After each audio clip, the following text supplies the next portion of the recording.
నమస్తే, తాండవ న్యూస్కు స్వాగతం. యేసుక్రీస్తు పాపాన్ని మరణాన్ని జయించి లేచి వచ్చిన ఈస్టర్ పర్వదినాన్ని పిఠాపురంలో క్రైస్తవులు ఘనంగా జరుపుకున్నారు. చర్చిల్లో ప్రత్యేక ప్రార్థనలు, సమాధుల వద్ద ఆరాధనలు భక్తి శ్రద్ధలతో నిర్వహించారు. పిఠాపురం పట్టణంలో ఈస్టర్ పర్వదినం సందర్భంగా క్రైస్తవులు భక్తి శ్రద్ధలతో వేడుకలు నిర్వహించారు. సమాధుల తోటకు వెళ్లి తమ పూర్వీకుల సమాధుల వద్ద ప్రత్యేక ప్రార్థనలు చేశారు.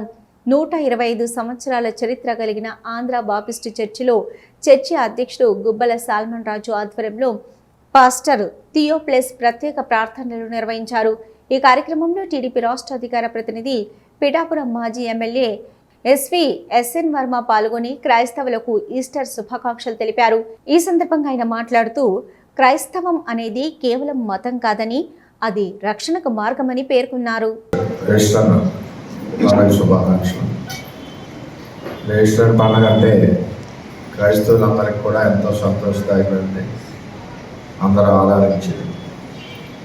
ప్రభువైన యేసు ప్రభు ప్రజల కోసం, వారి శ్రమ కోసం శిలువ వేయబడి ఆయనకైనా 3వ రోజు లెగిసి వస్తానని చెప్పి లెగిసి వచ్చిన శుభదినం ఈరోజు ఈ పండుగ అని చెప్పి మీ అందరికీ తెలియజేస్తాం.